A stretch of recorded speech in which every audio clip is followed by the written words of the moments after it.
Soyez bénis. Nous sommes dans la période de la Pentecôte. Qui dit Pentecôte dit le Saint-Esprit de Dieu.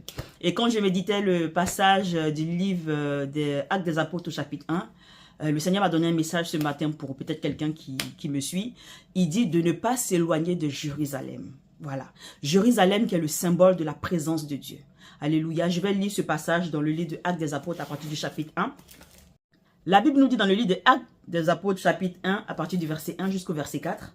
Théophile, j'ai parlé dans mon premier livre de tout ce que Jésus a commencé de faire et d'enseigner dès le commencement, jusqu'au jour où il fut enlevé au ciel, après avoir donné ses ordres par le Saint-Esprit aux apôtres qu'il avait choisis.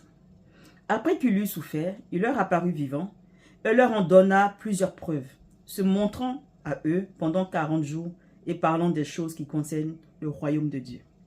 Comme il se trouvait avec eux, il leur recommanda de ne pas s'éloigner de Jérusalem, mais d'attendre ce que le Père avait promis, ce que je vous ai annoncé, leur dit-il.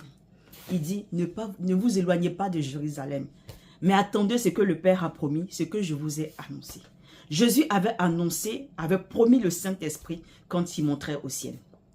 Et voici que ses disciples, quand tu lis la suite de ce texte, les disciples ne sont pas restés là à attendre voilà le Saint-Esprit comme ça. Non, parce que Jésus leur a donné une consigne. Ne vous éloignez pas de Jérusalem. Pour dire, restez dans ma présence.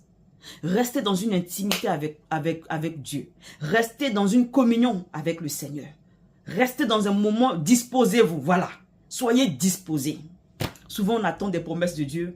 On est en train de bavader, de causer, de critiquer, de calomnier, d'injurier, de rester dans des conflits. Et on attend que Dieu nous exauce par rapport à ce qu'on attend. Non, bien aimé, il dit, ne vous éloignez pas de Jérusalem. Restez dans ma présence. Attendez dans la prière, dans le jeûne, dans la méditation de la parole de Dieu. Nous devons rester dans la présence de Dieu pour attendre ce que le Père nous a promis. Amen. Et quand on lit la suite de ce passage, les disciples sont montés dans la chambre haute, dans la prière, dans le jeûne. Bien aimés, nous devons copier ce comportement-là. Parce que la preuve en est que quelques jours après, ils ont reçu le Saint-Esprit. Mais souvent, nous, on est là, ça tarde. Ça a dû 1 mois, 2 mois, 2 ans, 3 ans, 5 ans, 10 ans. Mais Dieu a dit, le pasteur, c'est un menteur. La servante, c'est une menteuse. Non, ce n'est pas ça. Alléluia. C'est toi-même ton attitude. Parce que la prophétie, après les gens disent, non, mais si Dieu a dit, c'est que je dois voir. Oui, tu dois voir, mais il y a une attitude à avoir. Il y a un comportement à avoir. Alléluia. Parce que Jésus avait dit qu'ils allaient recevoir le Saint-Esprit.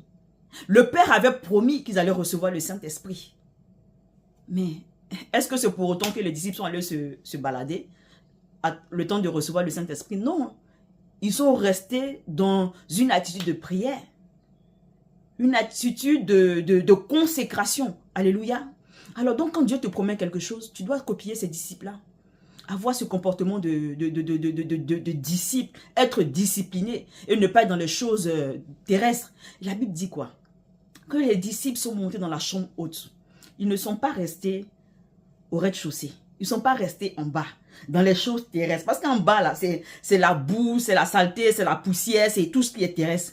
Mais quand tu vas en hauteur, quand tu es en hauteur, il y a des choses qui ne t'atteignent pas.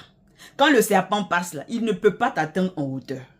Alléluia, le serpent ne peut pas quitter le sol pour voler, pour aller te trouver en haut. Mais quand tu es en bas avec lui, il peut te piquer. Amen. Alors tu dois monter. Nous devons monter, alléluia, pour recevoir, pour voir les choses. Parce que quand tu es en hauteur, tu arrives à voir les choses qui viennent de loin. Quand tu es en hauteur aussi, tu vois les choses venues de loin. Tu vois les choses venir de loin. Parce que tu as une vue dégagée. Tu as une vue très, très longue. Voilà. Le Seigneur te montre le futur. Il peut te montrer aussi le passé qui a peut-être des conséquences sur ton présent. Et du coup, pour pouvoir mieux faire les choses. Donc, vraiment, en hauteur, on voit de loin, on voit les choses venir. On a le temps de se préparer.